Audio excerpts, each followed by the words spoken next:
Combien de fois avez-vous essayé de résister au diable et vous avez échoué? Vous ne pouvez même pas les compter, pas vrai? Parce que si je ne suis pas soumis à Dieu et qu'il ne vit pas sa volonté à travers moi, je ne pourrai jamais résister au diable. Ce n'est pas quelque chose de compliqué. C'est simple, mais ce n'est pas toujours facile.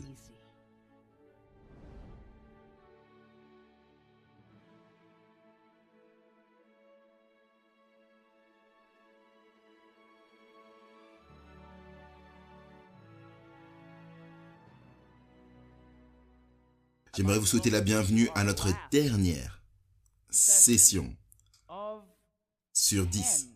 Et nous avons parcouru un long chemin, pas vrai? C'est incroyable. Quand on y pense, nous avons commencé juste en parlant un peu de Kobe et mon histoire. Ensuite, j'ai continué en parlant de ces cristaux d'eau et toutes ces petites choses que la musique affectait. Puis, nous avons expliqué comment le lobe frontal fonctionnait. Puis, nous avons commencé à digérer, disséquer la musique et en apprendre davantage sur la musique. Puis nous avons poursuivi notre voyage audible. Ensuite, on a eu nos oreilles plus à l'écoute pour entendre ces choses. Puis, à partir de là, nous avons commencé à entrer dans le CCM et nous avons commencé à dire « Waouh, il y a quelques problèmes ici ». Et ensuite, on a amené tout cela au point culminant de l'adoration, qui était notre dernier message. Et je sais que c'était un message lourd, mais c'était un message important. Amen. Parce que Dieu mérite notre adoration. Et maintenant, nous allons passer à ce que j'appelle les 4 C du christianisme, parce que cela s'appelle le dilemme de la distraction. Et le dilemme de la distraction, c'est ce que le Seigneur veut faire, c'est être l'objet de notre affection. L'objet de notre affection. Il veut que nous le voyions. Il veut que nous le regardions pour tous nos besoins, pas pour la musique, pas pour le divertissement, pas pour autre chose, pas vrai? Donc, nous avons besoin de Christ dans ce message. Et j'aimerais inviter sa présence ici. Prions ensemble. Père qui est aux cieux, Seigneur, je prie pour que tu nous bénisses avec ton Esprit Saint. Tu as dit là où 2 ou 3 sont assemblés, réunis en ton nom. Et Père, nous sommes réunis sous le nom du Dieu Tout-Puissant. Tu as dit que ta présence est ici avec nous. Et Seigneur, je dois avouer, j'ai senti ta présence ce week-end. Merci d'être ici avec nous, de nous avoir enseigné. S'il te plaît, Père, je prie pour que tu nous guides à travers ce dernier message. Que tu nous guides, que tu nous conduises, que nos cœurs vibrent avec ce que tu as pour nous. Au nom de Jésus. Amen. Et donc, ce dilemme de la distraction est un dilemme qui existe en chacun d'entre nous. Un petit degré ou un grand degré. Le diable met de nombreuses distractions là. Et ça crée un dilemme pour nous chrétiens, pas vrai? Eh bien, la chose principale que le diable veut faire, c'est de rompre notre connexion avec Dieu. C'est vraiment tout ce qu'il veut faire. Et il ne se soucie pas de la distraction dans laquelle nous nous retrouvons. Comme je l'ai dit dans ce dernier sermon, nous allons parcourir ce qu'on appelle les 4 C du christianisme. Et j'espère qu'en parcourant cela dans Apocalypse 12, 11, vous verrez ici quelque chose que vous n'avez jamais peut-être vu auparavant. C'est un objectif assez audacieux pour une congrégation instruite. Mais quand j'étudiais ce texte, ils l'ont vaincu par le sang de l'agneau et par la parole de leur témoignage. Et ils n'ont pas aimé leur vie jusqu'à la mort. Quand j'étudiais ce passage, Dieu a parlé à mon cœur un jour et m'a montré quelque chose qui m'a aidé à le distiller. Et c'était très passionnant et profond pour moi et j'aimerais le partager avec vous. Les 4 C du christianisme. Le premier C, si vous prenez des notes, c'est connecter. Donc, le premier d'une succession de 4, le premier C est connecter. Et si nous sommes ou pas connectés de manière vitale à Christ, alors toute l'expérience chrétienne s'effondre. Est-ce que c'est vrai? Absolument. Lorsque nous sommes connectés, alors toute l'expérience chrétienne peut être construite. Lisons dans Jean 15, 4 à 8. « Demeurez en moi et moi en vous ». En d'autres termes, connecter. Qu'est-ce que ça signifie, demeurer? Ça signifie assurément connecter, obéir, suivre, garder, tenir, maintenir, agir conformément, continuer, persister. Pas vrai? Demeurez en moi et moi en vous. Comme le sarment ne peut pas porter de fruits de lui-même à moins qu'il ne se connecte ou se maintienne dans le cep. De même, vous non plus, vous ne le pouvez pas, à moins que vous ne demeuriez en moi ou fassiez comme moi. Je suis le cep. Vous êtes les sarments, celui qui demeure en moi, celui qui persiste en moi, celui qui continue en moi. Et moi en lui, celui-là porte beaucoup de fruits. Car séparé de moi, sans une connexion avec moi, vous pouvez faire quoi? Combien? Rien. Vous ne pouvez rien faire. Donc la connexion est vitale pour le chrétien. Et le diable veut entraver ou ternir notre connexion. Si quelqu'un ne demeure pas en moi, il est jeté dehors comme le sarment. Et il sèche, et on les amasse, et on les met au feu, et ils brûlent. Donc, si nous ne sommes pas connectés au Christ, si nous ne demeurons pas en lui de manière consistante, alors nous avons un avenir complètement différent. Et ce n'en est pas un d'un amour et d'une joie et d'une paix éternelle, mais c'est un avenir de perte éternelle. Si vous demeurez en moi, si vous me suivez, si vous restez avec moi, si vous êtes fidèle à moi, et que mes paroles demeurent en vous, persistent en vous, si elles restent à vos côtés, si vous voulez, vous demanderez ce que vous voudrez, et cela vous sera accordé. Waouh! Mais plusieurs fois, nous allons, on prie, on dit « Oh Seigneur, j'ai besoin de ceci ou j'ai besoin de cela. Cela se produit et il y a ça. » Et nous allons et nous venons et disons « Non, je peux contrôler moi-même. Non, j'ai besoin du Seigneur. Non, je peux contrôler moi-même. » Mais nous ne voulons pas nous connecter avec lui et nous nous demandons pourquoi. Parfois, il semble que nos prières ne sont pas répondues parce que plusieurs fois, il nous parle à travers sa parole, mais nous ne passons pas de temps dans sa parole. Pas vrai? Parce qu'une relation réciproque est ce dont le Seigneur a besoin, tout comme un mari et une femme. Il doit y avoir quel genre de communication? Unidirectionnelle ou bidirectionnelle? Bidirectionnelle. Donc lorsque nous avons une communication qui va dans les deux sens avec Dieu, nous le prions, c'est nous qui lui parlons, il nous impressionne notre esprit ou nous révèle sa volonté par sa parole. C'est lui qui nous parle. Donc si nous négligeons les réponses lorsque nous prions, ce n'est pas étonnant que nous n'entendions pas la réponse parfois. Est-ce que ça fait sens? Le verset 8. Si vous portez beaucoup de fruits, c'est ainsi que mon Père est glorifié. Donc Dieu veut que nous soyons des porteurs de fruits incroyables. Et nous les reconnaîtrons par leurs fruits. Et c'est ainsi que vous serez mes disciples. Donc le seul moyen de porter beaucoup de fruits est d'être connecté à Jésus. Le cep, le seul moyen de vaincre, finalement, se trouve dans Jacques 4, 7. Soumettez-vous à Dieu, résistez au diable et il s'enfuira loin de vous. Comment est-ce qu'on se soumet à Dieu alors? Qu'est-ce que ça signifie, se soumettre donc à Dieu? Obéir, bien sûr. Lorsque vous vous soumettez à quelque chose, vous obéissez. Êtes-vous au-dessus ou au-dessous de cela? Vous êtes en dessous. Donc quand je me soumets à Dieu, je connais ma juste place. Je ne suis pas le créateur. Je suis la création. Je ne vais pas mettre mes idées au-dessus des idées du créateur. Amen. Donc je connais ma place et je vais dire, non pas ma volonté, mais que ta volonté soit faite. Vous voyez?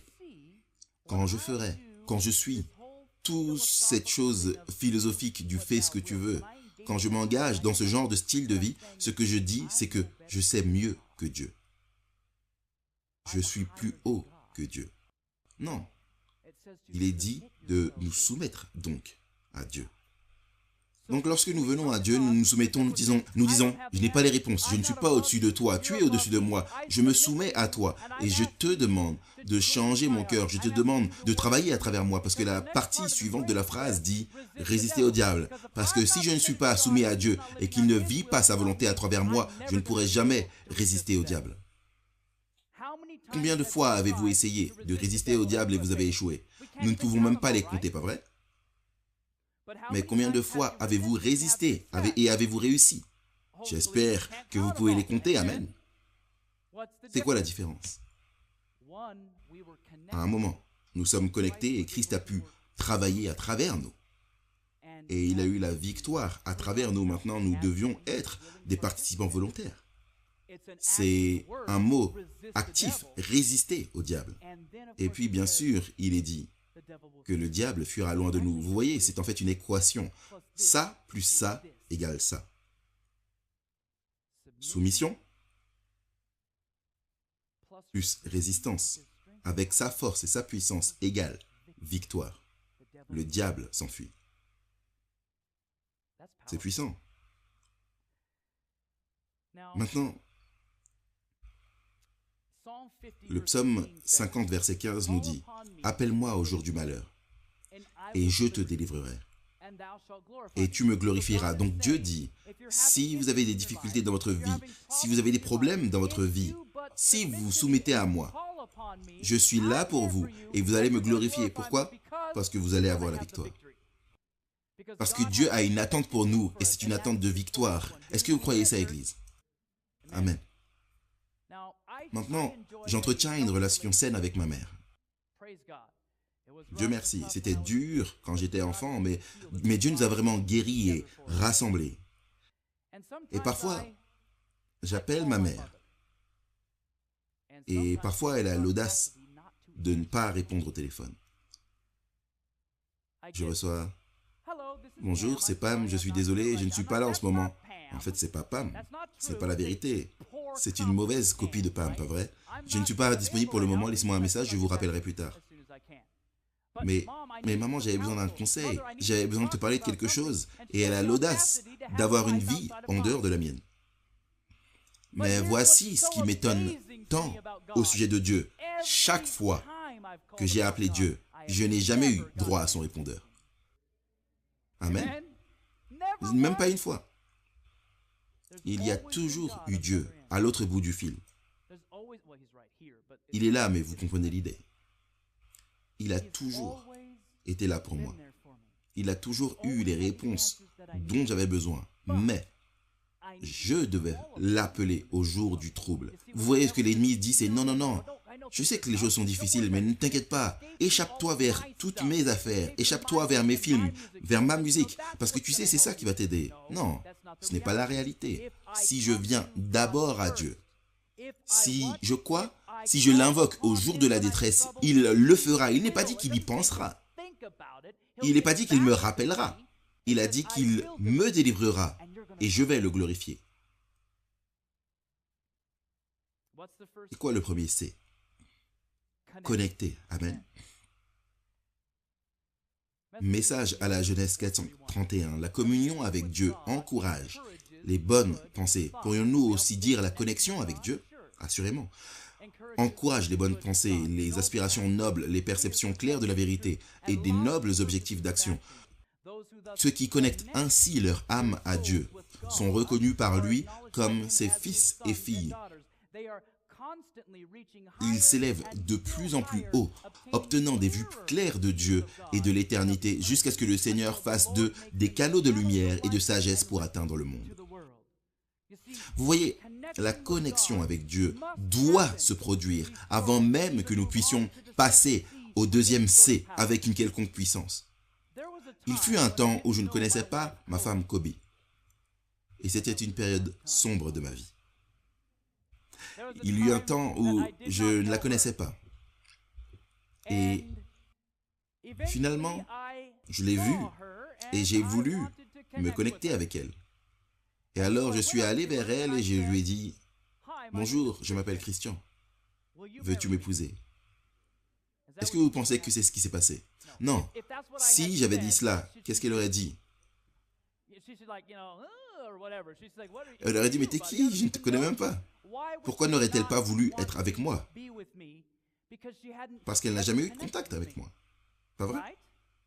Donc parfois, nous essayons d'amener les gens à un niveau différent de christianisme et nous attendons d'eux qu'ils fassent le deuxième C, qui est l'engagement.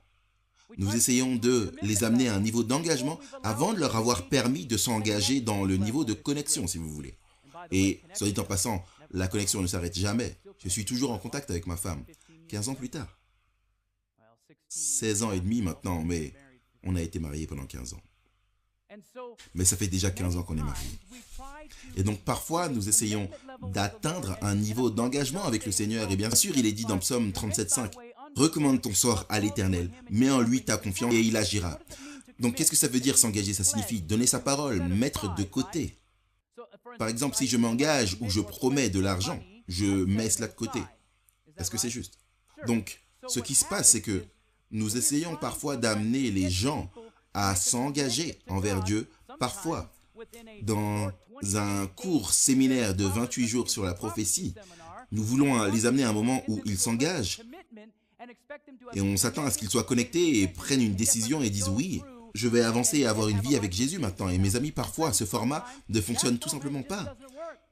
Je ne le remets pas tout à fait en question, mais il y a certaines choses auxquelles nous devons faire attention. C'est pourquoi je suis reconnaissant envers les pasteurs, les anciens et les membres laïcs qui seront présents et soutiendront les séminaires et se lieront d'amitié avec ceux qui y participent parce que nous devons nous engager dans cette évangélisation relationnelle où nous pouvons commencer à les aimer dans la vérité et ils vont dire oui, maintenant je vois le peuple de Dieu ici et je veux en faire partie. Donc, ce que nous devons faire, c'est les aider dans cette phase de connexion. Avec nos enfants, nous devons les aider à apprendre à se connecter à Jésus. Parce que nous ne pouvons pas simplement dire « tu dois obéir, tu dois être comme ça ». On peut faire ça pendant un petit moment, quand ils sont petits. Mais quand leur capacité de raisonnement commence à intervenir, on doit les aider à apprendre à se connecter avec Jésus, afin qu'ils s'engagent eux-mêmes envers Jésus. Amen. Sinon, c'est juste la religion de mes parents. Recommande ton sort à l'Éternel.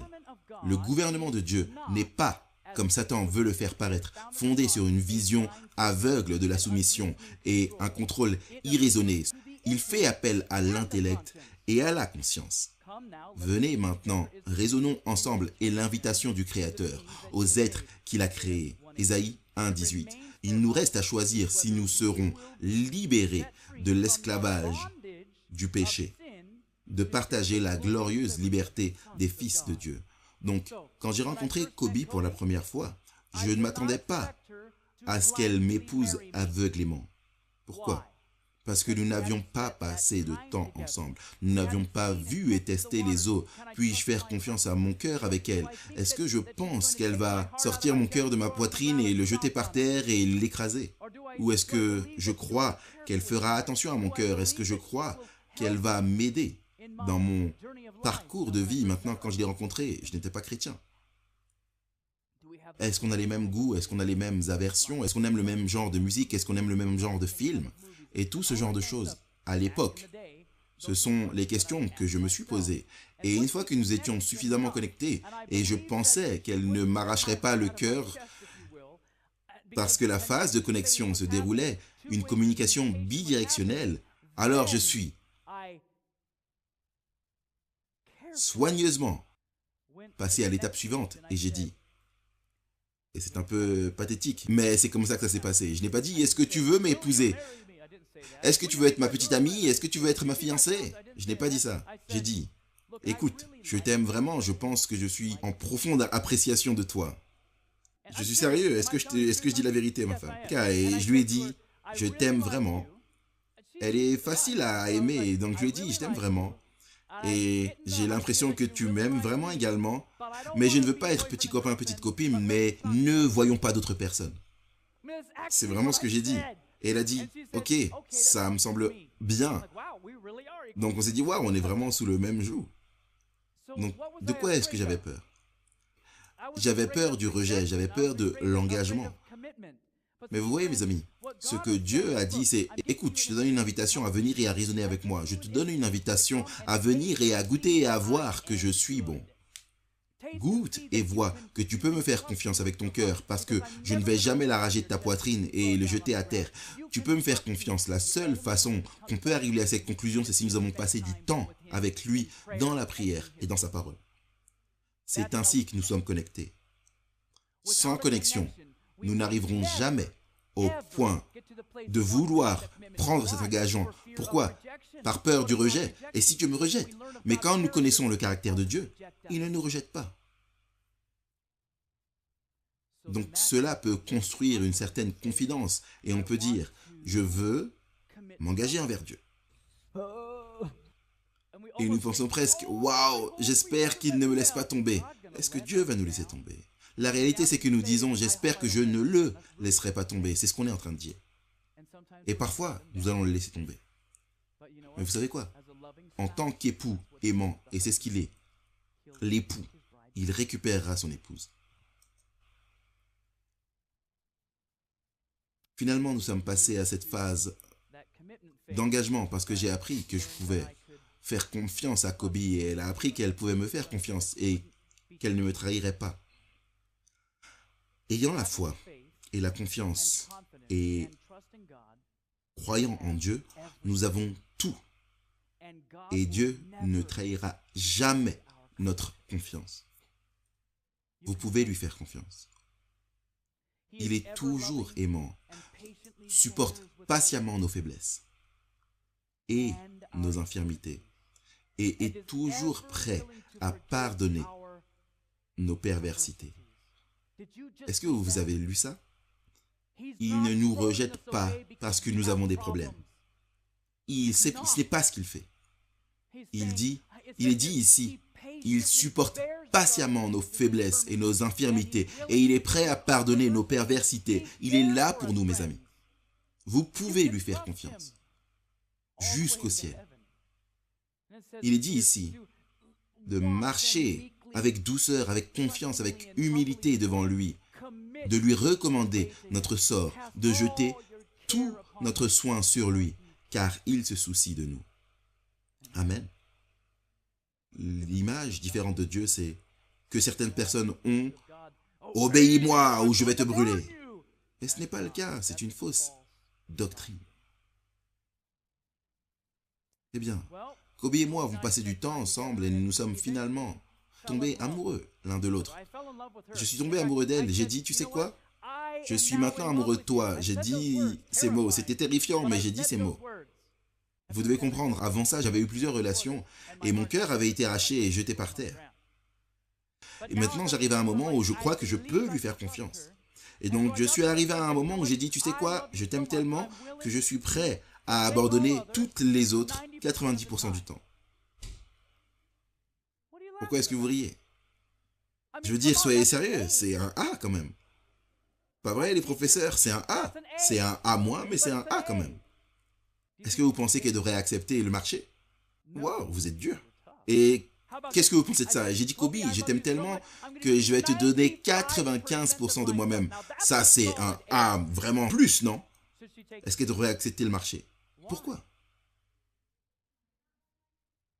C'est pas 100%. Waouh, vous voulez 100%? Est-ce que c'est possible pour l'être humain d'être fidèle à 100%? Oui, c'est possible. Et elle ne devrait rien prendre de moins que tout mon cœur. Amen. En fait, même les païens sans l'aide de Dieu peuvent être fidèles. Mais imaginez le chrétien qui est vraiment connecté. Il n'y a même pas de problème avec le fait d'être fidèle. Pas vrai? 100%, c'est ce qu'elle mérite. Amen. Vous savez ce qui est étonnant pour moi? C'est que Dieu connaît toutes nos bêtises. Il sait qui nous sommes. Pas la façade que nous pourrions mettre. Il connaît les difficultés que nous avons que peut-être notre conjoint ne connaît même pas. Il sait ce qui se passe réellement dans notre cœur. Il sait que parfois nous remettons en question, est-ce que tout cela est réel? Il sait que parfois nous rétrogradons, parfois nous pourrions être en train de retomber maintenant. Il connaît tous les squelettes dans nos placards. Je veux dire, si Kobe savait probablement à quel point j'étais sans dessus dessous émotionnellement, je ne sais pas si elle aurait accepté le marché. Parce que j'étais un gars assez endommagé. Avec mon enfance abusive, toutes ces cochonneries et toutes ces choses mentales qui s'étaient produites durant mon enfance. Je ne savais pas comment aimer. J'étais totalement sans dessus dessous et je me dis si elle avait pu voir et lire mon cœur, elle aurait dit non merci. Et vous savez quoi? Dieu peut vraiment voir et il connaît nos cœurs. Mais voici la nouvelle la plus magnifique aujourd'hui. Il vous a quand même choisi. Il m'a quand même choisi. Et devinez quoi? Je ne lui donne même pas mon cœur à 100%. Est-ce qu'il devrait accepter? En termes logiques, non. Parce que parfois, comme le dit la Bible, je vais dans la prostitution avec d'autres amants. Mais vous savez quoi? Dieu acceptera le marché, même si nous lui donnons seulement 1%. Il dit, je peux travailler avec ça. Et Dieu est un faiseur de miracles. Parce qu'à un moment dans ma vie, je lui ai donné peut-être 1%. Je n'aurais jamais pensé à prêcher sur la chair, dans des églises, dans le monde entier. Mais Dieu est vraiment bon. Et il travaille avec 1%. Mais il ne m'a pas laissé à 1%. Amen. Je ne sais pas à quel pourcentage j'en suis maintenant, mais je sais que ce n'est pas 1%. Amen. Je sais que ce n'est pas à 100%, sans quoi je serais translaté au ciel. Mais voici la réalité. Vous êtes tous là également. Moi également. Qu'est-ce que ça signifie? C'est que nous ne sommes pas encore parfaits. Mais nous sommes dans un processus d'être rendus saints. Et quand je réalise finalement qu'elle allait me prendre et que j'allais la prendre, j'ai dit finalement, tu sais quoi? Je suis OK avec cet engagement. Et je vais aller de l'avant avec toi. Et puis, quand j'ai entendu parler de Dieu et j'ai vu qu'il allait faire attention à mon cœur, qu'il allait m'aider, m'aimer, m'entraîner, m'apprendre, me raboter, qu'il allait faire tout ce qu'il a besoin de faire, j'ai réalisé qu'il le faisait parce qu'il m'aimait vraiment.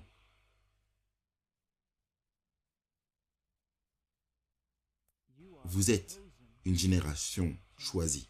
Vous êtes choisis par Dieu lui-même. Vous êtes un sacerdoce royal. Nous venons d'une famille royale, mes amis.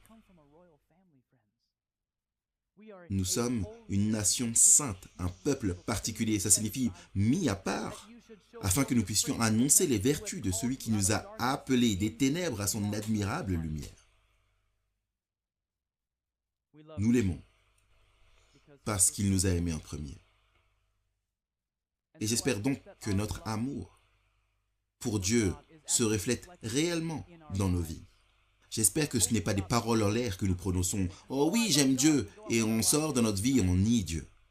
Je pourrais dire à Kobe, oui, je t'aime tellement. Je suis désolé d'être sorti avec une autre femme, je suis vraiment désolé. Et puis, je ne le ferai plus jamais. Est-ce qu'elle aurait pu me pardonner? Oui, est-ce qu'on pourrait avancer et avoir une relation saine? Oui, on pourrait. C'est la vérité, c'est arrivé. Non, pas entre nous. Ça arrive dans le monde.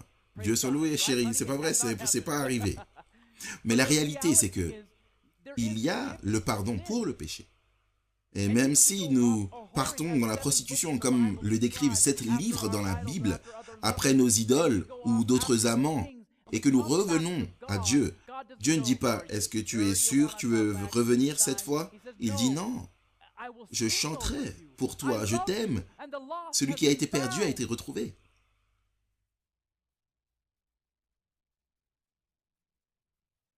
Dieu vous choisit toujours. Il me choisit toujours. Et une fois que nous sommes ensemble, on a commencé à se découvrir de plus en plus. Comme la plupart des gens, j'ai commencé à appeler Kobe ma petite amie, et elle est devenue mon peuple, si vous voulez. On s'est engagés l'un envers l'autre. Ils invoqueront mon nom, et je les entendrai, et je dirai, c'est mon peuple. Et ils diront, l'Éternel est mon Dieu. Vous voyez, elle est devenue mienne. Et je suis devenu sien. Et j'ai été mis à part, je suis devenu un homme particulier, un homme mis à part pour elle et elle seule. En d'autres termes, je vais nier toutes les autres femmes sur la face de cette planète. Et franchement, c'est ce que Dieu veut de chacun d'entre nous, de refuser tout autre amant pour lui. Eh bien, j'ai pu choisir Kobe, librement. Elle ne m'a pas forcé à la choisir. Je ne l'ai pas forcé à me choisir. Nous nous sommes choisis librement. Et c'est ce que Dieu veut également. Que nous choisissions librement de l'aimer et de l'adorer. Et si vous ne trouvez pas bon de servir l'Éternel, choisissez aujourd'hui qui vous voulez servir. Mais moi et ma maison, nous servirons l'Éternel. Aujourd'hui est donc le jour pour choisir, pas vrai? Parce que demain pourrait être trop tard. Pour plusieurs raisons, nous pourrions quitter cet endroit et nous pourrions perdre notre vie. Et si j'allais simplement remettre à plus tard la décision ou un engagement envers Dieu, et que je perde la vie, et que je ne l'ai jamais fait. Ou si par exemple aujourd'hui vous êtes fort dans le Seigneur, mais que demain vous retournez dans ce vase faible et que vous ne preniez pas la décision. Aujourd'hui est le jour du salut. Le diable essaye de faire tout ce qu'il peut pour nous distraire de prendre cette décision quotidiennement dans notre vie de chrétien. Il nous dit de sortir du milieu d'eux et d'être séparés, dit l'Éternel, séparés de tous les amants, séparés de toutes les idoles. Éloigne-toi de tous les autres dieux, si vous voulez. Il dit, viens, sors. L'Esprit de prophétie dit, pensons à la bonté de Dieu, parlons de sa puissance, chantons son amour, remettons nos âmes à Dieu comme à un Créateur fidèle et cessons de nous inquiéter et de nous stresser. Dieu nous aidera à vivre au-dessus des choses de cette vie et nous donnera une abondance de bonnes choses sur lesquelles méditer et desquelles parler. Entrons dans la présence de Christ. Il purifie le sanctuaire céleste. Entrons là par la foi. Des dispositions ont été prises pour notre purification. Une fontaine a été ouverte pour le péché et l'impureté. Demandez avec foi la grâce de Dieu et vous ne demanderez pas en vain. Voici ce que j'aimerais dire, mes amis. Vous pouvez faire confiance à Dieu de tout votre cœur. Je vous mets au défi de vous connecter avec lui comme vous ne vous êtes jamais connecté auparavant. Et quand vous verrez à quel point Dieu est magnifique et incroyable, alors n'hésitez pas à vous engager envers lui. Saisissez le moment. Qu'est-ce qui vous empêche d'être baptisé aujourd'hui? Quelles sont les pierres d'achoppement sur votre chemin? Quelles distractions avons-nous dans notre vie sans lesquelles nous pensons que nous ne pouvons pas vivre? Quelles choses nous éloignent de Dieu? Et mes amis, cela n'est pas seulement dans les divertissements, films, musique, livres, Internet. Cela peut être le travail, cela peut être le succès, cela peut être la renommée, cela peut être l'argent, cela peut même être le ministère. J'ai été pris au piège à plusieurs reprises. Des fois où j'étais tellement occupé à travailler pour l'œuvre du Seigneur que j'oublie le Seigneur de l'œuvre. C'est la vérité. Et ceux d'entre nous qui sommes dans le ministère, et vous savez exactement ce dont je parle.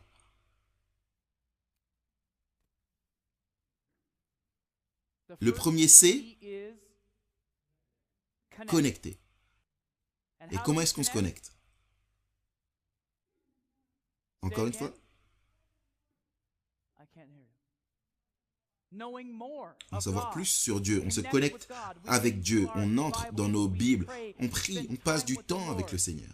Ça, c'est la connexion, pas vrai? Puis, une fois que nous voyons ce que Dieu a pour nous et que nous avons besoin de lui dans notre vie et qu'il n'a rien d'autre que du bon à nous offrir et qu'il veut nous aider, alors on peut passer à une étape d'engagement. Et une fois que nous avons avancé dans cet engagement, nous sommes maintenant dans un commencement. Et c'est le troisième C. Nous commençons maintenant nos vies avec Dieu. Et c'était la même chose avec Kobe. Quand je l'ai rencontré pour la première fois, on passait du temps ensemble pour apprendre à se connaître. Puis quand j'ai vu que je pouvais lui faire confiance et qu'elle pouvait me faire confiance, je lui ai consacré ma vie et elle s'est engagée envers moi. Et puis finalement, j'ai dit les paroles. Veux-tu quoi? M'épouser. Et je me suis mis à genoux et j'avais un bouquet de fleurs. C'était ringard, je suppose, mais c'est comme ça que j'ai fait. Amen. Non, elle a dit c'était parfait. Dieu soit loué. Il y a une grande histoire là, soit dit en passant. Un jour, on pourrait publier notre histoire, c'est incroyable. Et donc, je lui ai demandé de m'épouser. Et mon cœur a commencé à faire boum, boum, boum, boum, pas vrai? Et elle a dit, Oui, et j'ai dit, waouh, j'ai entendu les anges chanter. Et le Seigneur m'a donné une chose magnifique lorsqu'il m'a donné Kobe. Et alors, je me suis avancé, j'ai commencé ma relation avec Kobe. Et vous savez ce qui est triste pour moi? C'est qu'il y a tant de gens qui restent coincés dans la phase de connexion et ils ne franchissent jamais la phase d'engagement.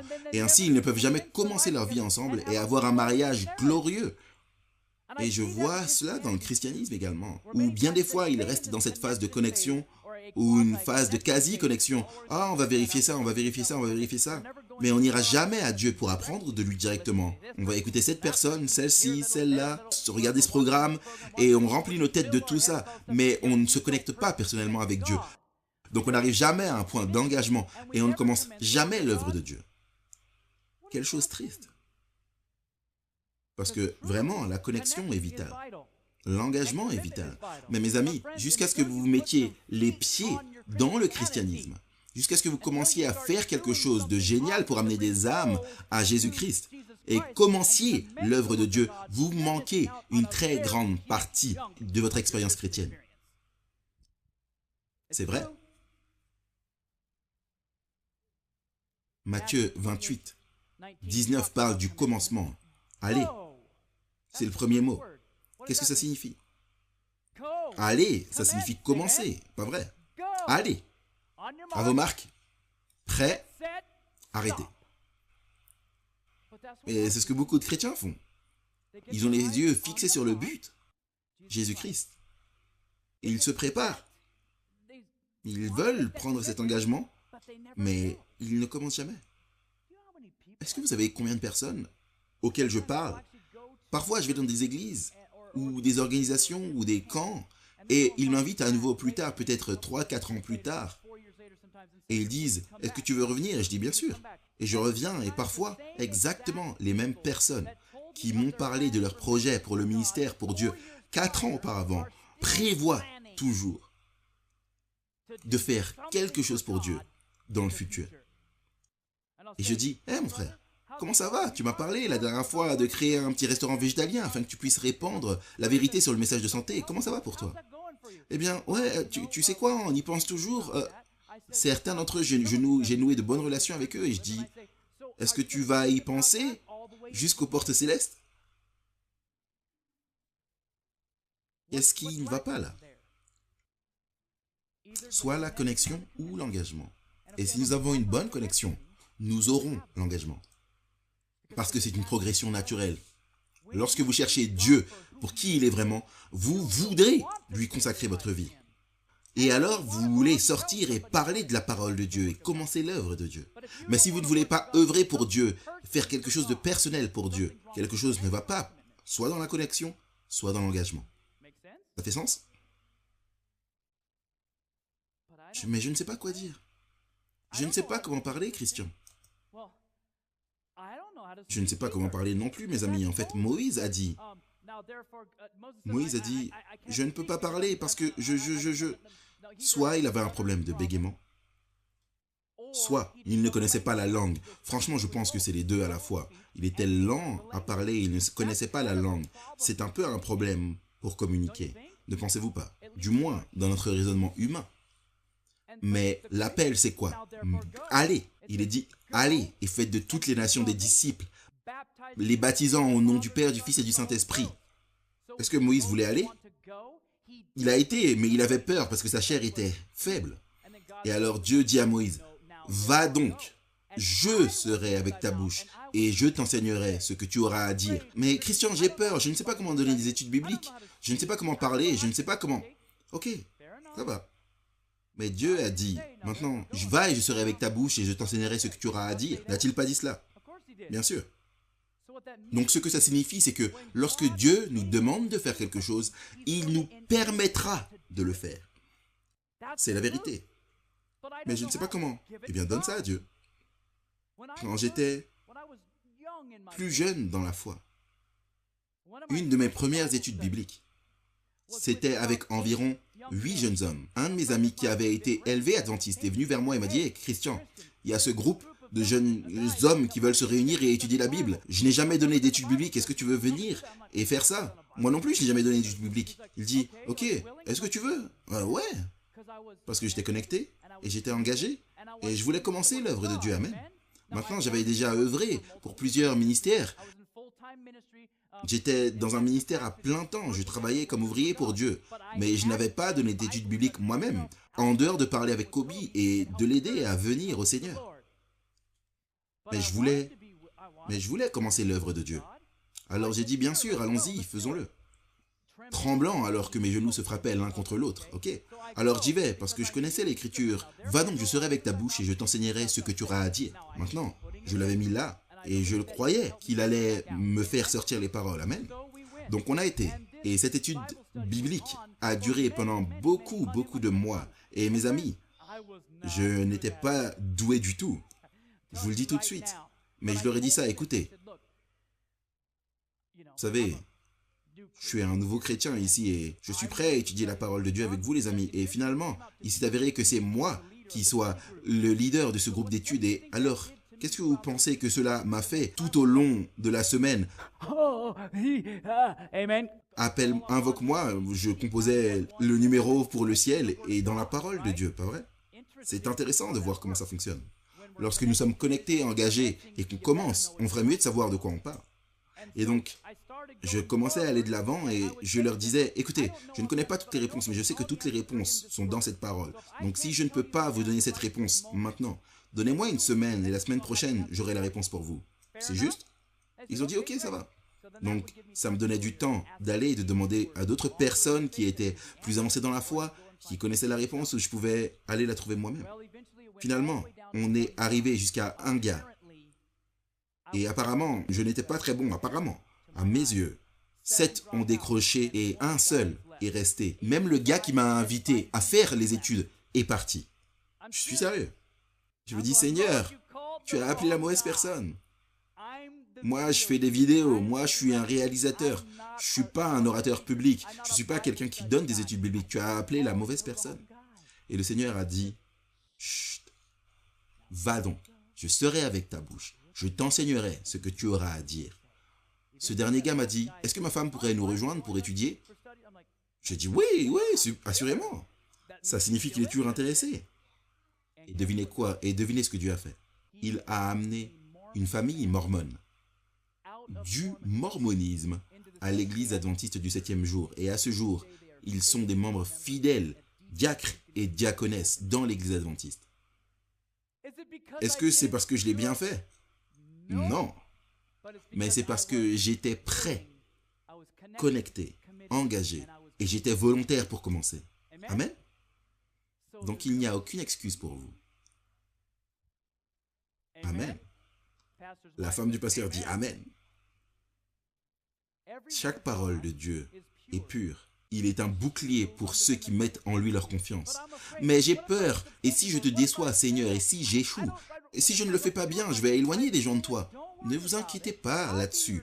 Je serai votre bouclier. Je vais te donner des résultats positifs parce que Dieu sait qui il veut, qui parle à qui. Il sait cela parce qu'il est le maître des échecs. Il déplace toutes les pièces et il amène celle-ci là, un peu ça avec ça. Et avant que vous puissiez vous en rendre compte, ils viennent et rejoignent la foi. Dieu dit, car je connais les projets que j'ai formés sur toi, dit l'Éternel, projets de paix et non de malheur, afin de te donner un avenir et de l'espérance. Je t'aiderai dans ta marche avec moi et quand tu commenceras, je vais te donner un avenir, tu réussiras. Maintenant, apparemment, c'était une perte parce qu'on a perdu 7 d'entre eux. Non, aux yeux de Dieu, c'était une victoire colossale parce qu'on en a gagné 2 pour le royaume. Amen. Car Dieu n'est pas injuste pour oublier votre travail et l'amour que vous avez montré pour son nom, ayant rendu et rendant encore des services. Donc, il est question de sortir et de partager notre foi. Mais mes amis, si je n'ai pas de foi en Dieu, qu'est-ce que je vais partager? Est-ce que vous voyez pourquoi la connexion est vitale? La connexion doit venir en premier. Puis, l'engagement construit sur la connexion. Et ensuite, le début de l'œuvre de Dieu qui est construite sur l'engagement et la connexion. Est-ce que ça fait sens? Donc, est-ce que vous voyez pourquoi maintenant le diable veut juste affecter et inhiber la connexion? Vous voyez? Donc, s'il peut nous distraire et gâcher la connexion, alors il sait que l'expérience chrétienne va s'écrouler.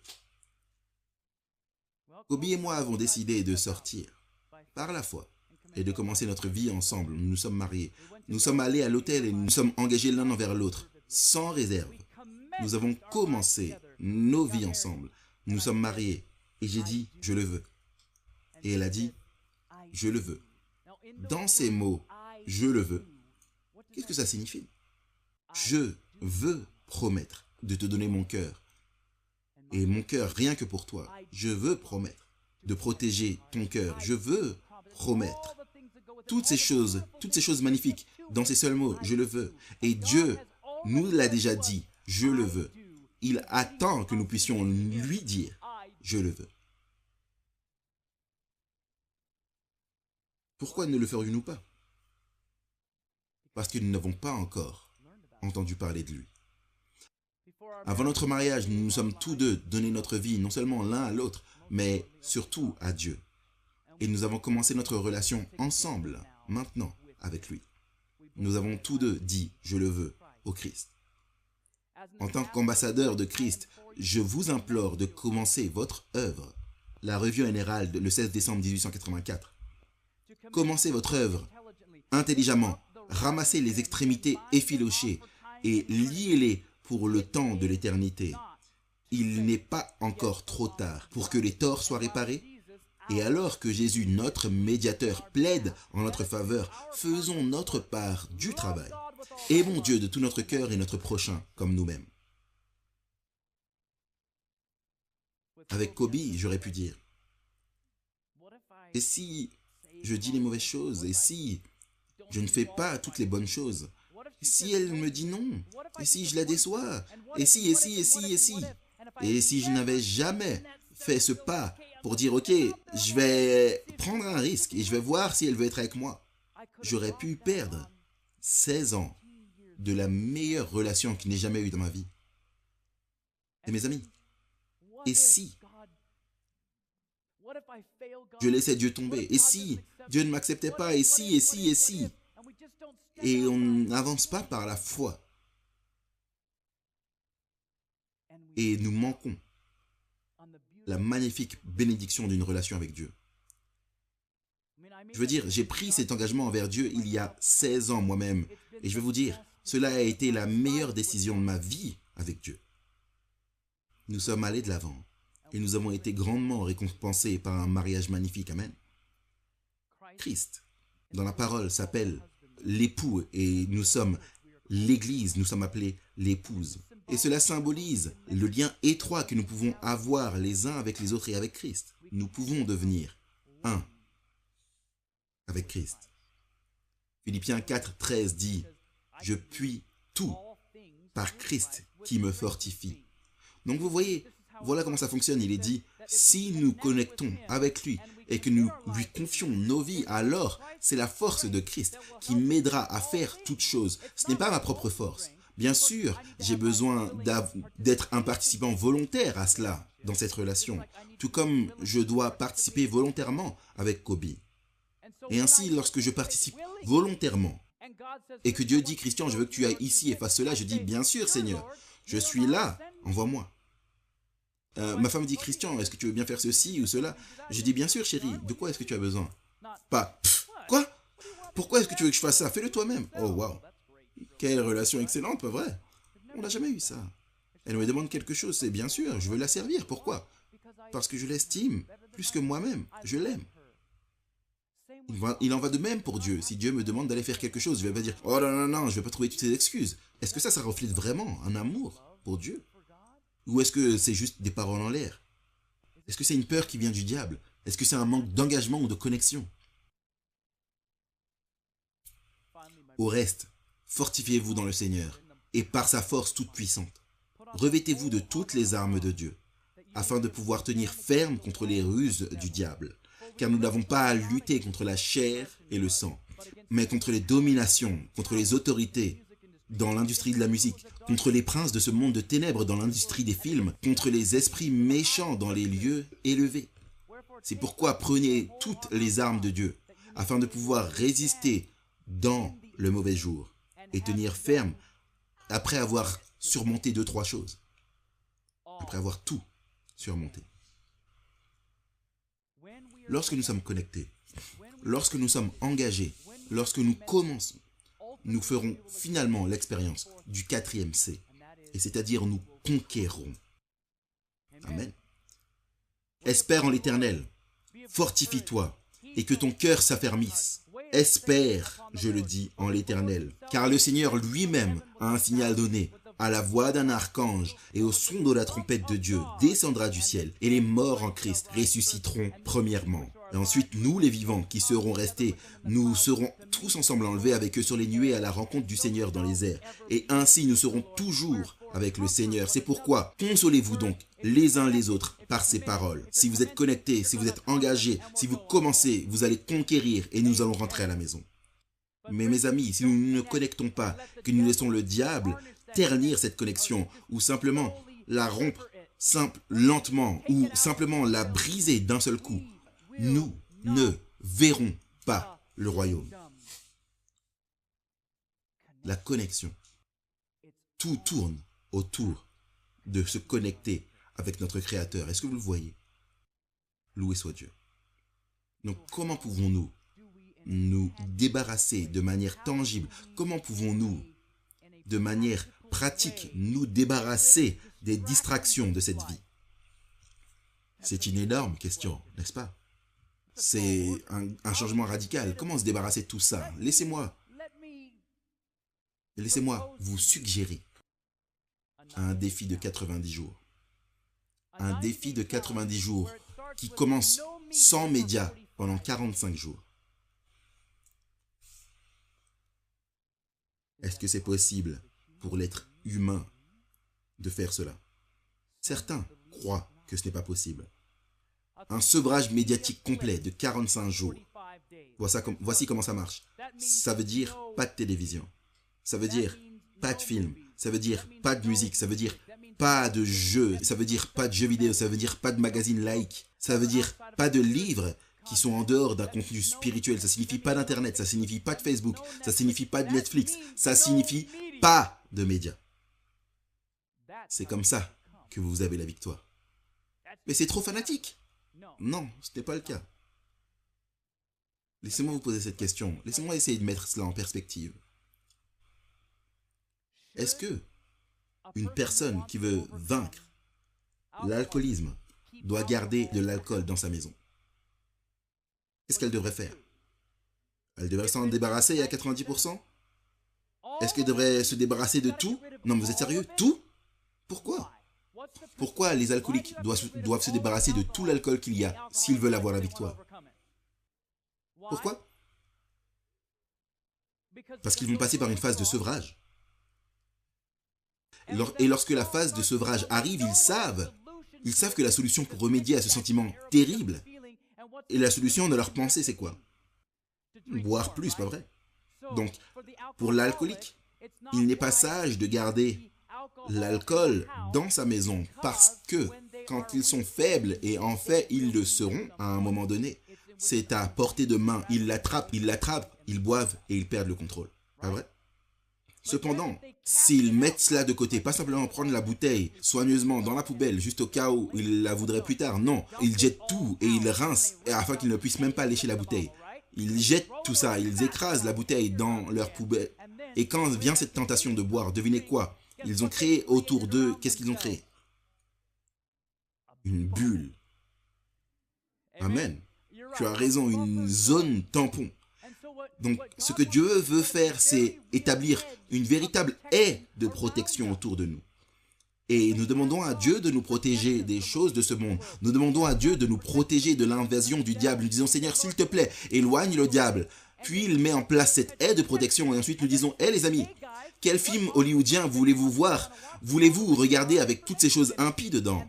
puis la haie s'en va et le diable entre. Waouh!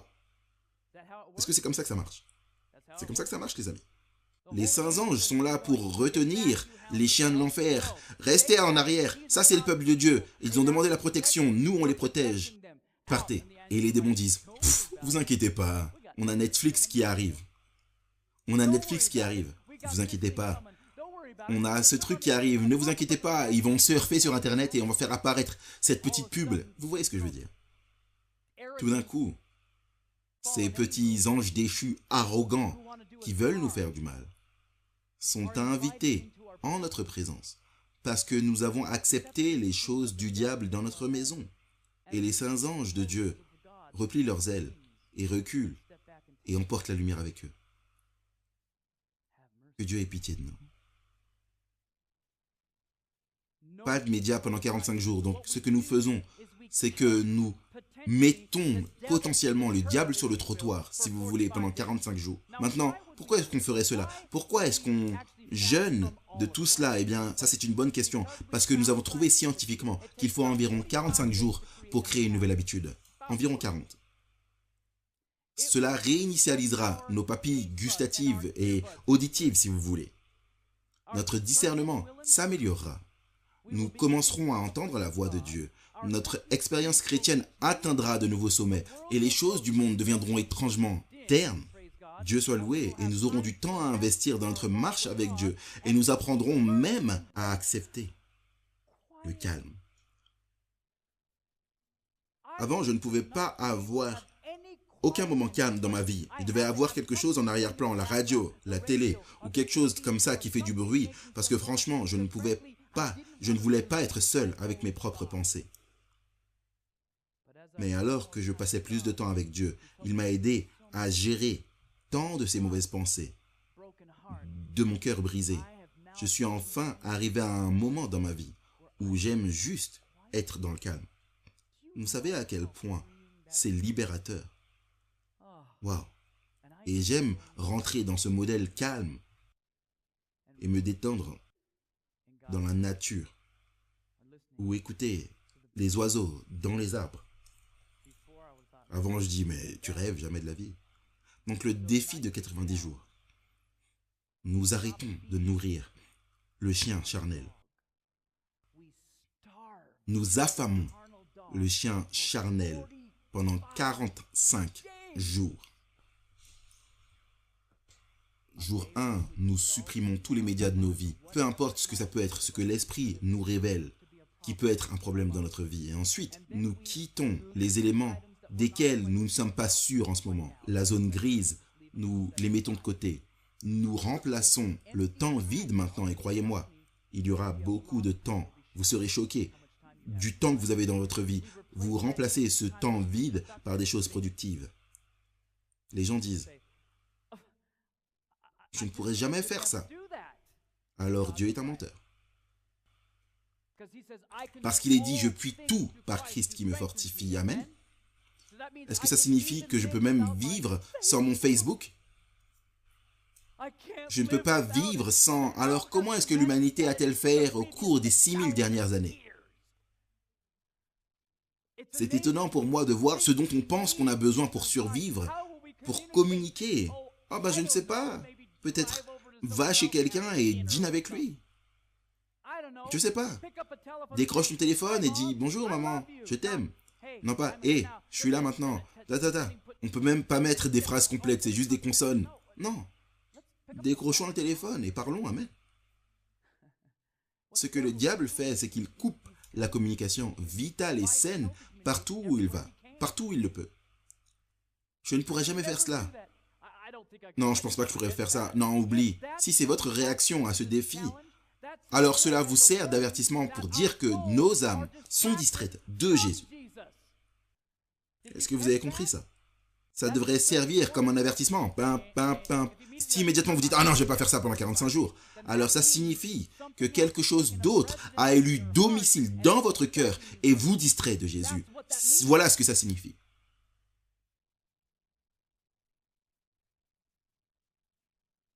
Maintenant, voici les exceptions. Si vous êtes étudiant et que vous avez besoin de votre ordinateur ou d'un accès à Internet pour faire vos devoirs, pas de problème. Si vous êtes au travail et que votre travail nécessite que vous envoyiez des emails ou que vous alliez sur Internet ou que vous deviez regarder une vidéo de formation ou quoi que ce soit d'autre, pas de problème. C'est pas ce dont on parle ici. Ce ne serait pas pratique. Nous ne pouvons pas simplement prendre 45 jours de congé de notre vie. On doit gagner notre vie, je comprends. On doit aller à l'école, je comprends ça. Si vous faites la musique de l'église et que vous devez répéter, pas de problème. Si vous avez des cours de musique, aucun souci. Si vous êtes dans du hard rock et que vous apprenez à jouer, je dirais non, pendant 45 jours. Que Dieu change vos papilles auditives, amen. Donc le point, c'est que nous évitons la cochonnerie, nous évitons le régime pécheur du chien charnel. Maintenant, vous ne pourrez pas échapper à ce genre de musique ou à ce type de médias dans ce monde. Nous devons assurément aller dans des magasins et nous devons nous rendre dans des endroits pour faire nos achats. Nous devons aller dans des aéroports et nous allons entendre ces choses. Donc le point, c'est que nous faisons de notre mieux dans nos vies personnelles. Pas vrai? Parce que nous devons changer notre dépendance à l'égard de ces choses. Ce que nous faisons maintenant, c'est que nous courons au son de la musique, ou nous courons vers un film pour échapper, nous courons vers un programme télévision juste pour nous relaxer, au lieu d'aller vers Dieu et de prier et de dire « Seigneur, j'ai besoin d'aide ». Ces choses sont devenues des distractions dans nos vies. Au jour 46, nous ramenons uniquement la Bible dont nous savons qu'elle passe le test.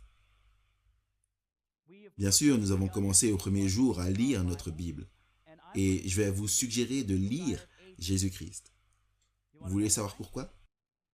Parce qu'il s'agit d'un programme complet de 90 jours. Il y a 89 chapitres dans Jésus-Christ. 89 ou 87. Presque 90. Et chaque jour, il disait un chapitre et passait du temps dans la parole de Dieu. Trouvez un processus de réflexion, un train d'études que vous avez toujours voulu comprendre et commencer. Mais je ne sais pas comment. Allez, et je serai avec votre cerveau et je vous apprendrai à étudier la parole de Dieu. Amen. Et nous demandons à Dieu de nous guider alors que nous analysons la musique de laquelle nous ne sommes pas sûrs. Au jour 46, nous apportons la musique de laquelle nous n'étions pas sûrs auparavant. Vous serez étonnés de voir à quel point vous êtes intelligent lorsque vous écouterez ces échantillons maintenant. Waouh! Pourquoi? Parce que Dieu aura changé vos papilles auditives. Maintenant, une partie de cette musique qui était douteuse, vous allez vous dire « Oh non, ça va ». Et une autre partie, vous allez dire « Non, pas du tout. J'avais pas vu ça auparavant. » Chaque nouvelle semaine suivant a ajouté une source de médias supplémentaire passant par le même processus de demander à Dieu d'éveiller votre discernement spirituel. Et après les 90 jours, vous serez absolument étonné de voir à quel point vous vous êtes rapproché du Seigneur. En d'autres termes, votre connexion est devenue plus forte. Amen.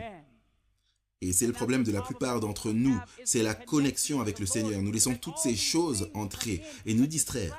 Ainsi, c'est un jeûne de médias, un défi de 90 jours. J'ai eu des anciens, j'ai eu des pasteurs, j'ai eu des jeunes personnes, des présidents d'église, des personnes âgées, des directeurs. J'ai eu des centaines et des centaines, je ne sais pas si c'est des milliers, mais qui ont relevé ce défi. Et leur vie a été radicalement changée. Récemment, j'ai reçu une lettre d'une diaconesse et son mari était le premier ancien de l'église. Et elle a dit, j'aurais dû apporter la lettre, elle dit, je voulais juste vous remercier. Je voulais juste louer Dieu pour ce qu'il a fait dans la vie de mon mari. Lorsque vous avez offert ce défi de 90 jours, il a décidé de le relever. Et j'ai un nouveau mari. Et c'était un bon mari auparavant. Mais elle dit, il a laissé tomber tout ça, il est revenu vers moi, il a dit, il a laissé tout ça tomber. Puis il y est revenu, comme vous avez dit, et il s'est débarrassé de toute sa collection de jazz parce qu'il savait vers quoi cela l'attirait. Il est maintenant. Il pensait qu'il était en feu auparavant. Et sa femme aussi, il est maintenant en feu pour Dieu. Pourquoi? Parce qu'il s'est déconnecté du diable et il s'est connecté à Dieu à 100%. Ce n'est pas quelque chose de compliqué à comprendre. C'est simple. Mais ce n'est pas toujours facile. Avec le Saint-Esprit qui conduit après les 90 jours, déterminez si vous devez repartir pour 90 jours supplémentaires. J'ai mené le bon combat. Le combat, c'est biblique, soit dit en passant. J'ai mené le bon combat. J'ai terminé la course. J'ai gardé la foi. Mes amis, je vais vous le dire tout de suite.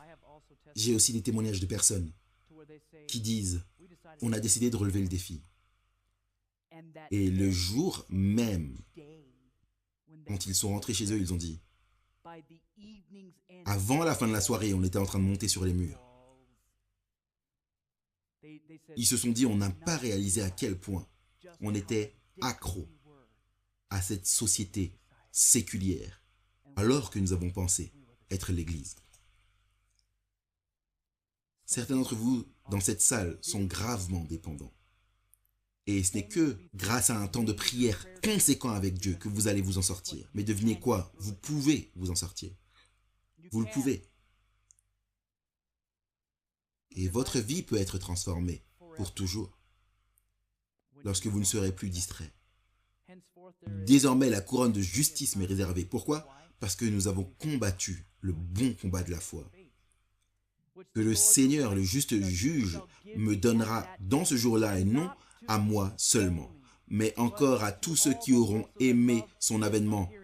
Et ils l'ont vaincu à cause du sang de l'agneau et à cause de la parole de leur témoignage, et ils n'ont pas aimé leur vie jusqu'à craindre la mort. C'était notre texte d'ouverture, et devinez quoi? Les 4 C sont dans un seul texte. Examinez-le. Et eux, c'est qui? Et l'Église l'a vaincu. Qui? Le diable. C'est quel c'est? La victoire. Conquérir, c'est juste. Et l'Église a conquis le diable par le sang de l'agneau, leur connexion avec Christ. Et par la parole de leur témoignage, ils ont commencé l'œuvre de Dieu. Ils sont sortis et ils ont commencé à dire aux gens de cette planète ce que leur Seigneur avait fait pour eux. Et ils n'ont pas aimé leur vie jusqu'à la mort parce qu'ils étaient pleinement engagés. Amen. Et l'Église a conquis le diable par sa connexion avec l'agneau et par le commencement de donner leur témoignage, et ils étaient pleinement engagés, même jusqu'à la mort. Mais mes amis, sans la connexion, il n'y a pas de victoire. Donc, j'aimerais vous encourager à être très confiant en cette chose, que celui qui a commencé en vous une bonne œuvre la rendra parfaite pour le jour de Jésus-Christ. Il l'a promis, je le crois, et vous pouvez amener ça jusqu'au ciel. Ne laissez plus le diable vous distraire. Combien d'entre vous envisagent de relever le défi de 90 jours? Waouh, vraiment? Loué soit le Seigneur. C'est impressionnant. Je peux vous faire une promesse. Cela changera votre vie. Ça va la changer. Vous serez, dans 90 petits jours, des chrétiens plus connectés. Et comme notre famille, vous devrez peut-être faire 90 jours supplémentaires. Peut-être 90 jours de plus encore. Mais c'est quoi au regard du temps? C'est qu'une fraction de seconde. Et j'aimerais encourager chacun d'entre vous à relever ce défi. À dire oui, je veux me connecter à Dieu et à Dieu seul. Oubliez le diable. On oublie le diable, je le chasse dehors. Et mes amis, quand vous faites cela, votre vie sera changée pour toujours. Je vous le promets. Oubliez ce que je promets. Dieu le promet. Amen. Je suis persuadé que celui qui a commencé cette bonne œuvre en vous. Regardez qui fait l'œuvre. Jésus-Christ. Celui qui a commencé en vous cette bonne œuvre la rendra parfaite pour le jour de Jésus-Christ. Nous devons seulement le laisser le faire. Nous devons juste dire, je le veux. Amen. Prions une prière de clôture ensemble et j'inviterai chacun d'entre vous et tous ceux qui le souhaitent à me rejoindre à genoux. Et cherchons notre Créateur dans la prière.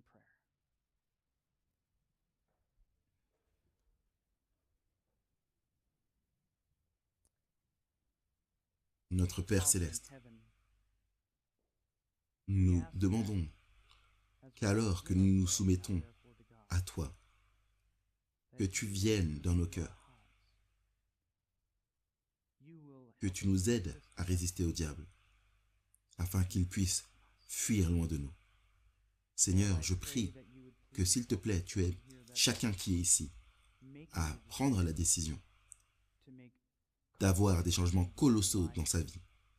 Et sois avec ceux qui regardent autour du monde en ce moment et aide-les, Père, à prendre ces décisions également. Et pour ceux qui ont déjà pris la décision, oui, j'ai besoin de faire cela. Peut-être je ne le veux pas, mais je dois le faire. Seigneur, je prie que tu les fortifies également. Seigneur, je demande que tu aides chacun d'entre nous. Aide-nous à nous rapprocher de toi, à nous éloigner des distractions de ce monde autour de nous. Nous demandons que, s'il te plaît, tu répondes à cette prière selon ta volonté. Au nom de Jésus, nous t'en prions. Amen.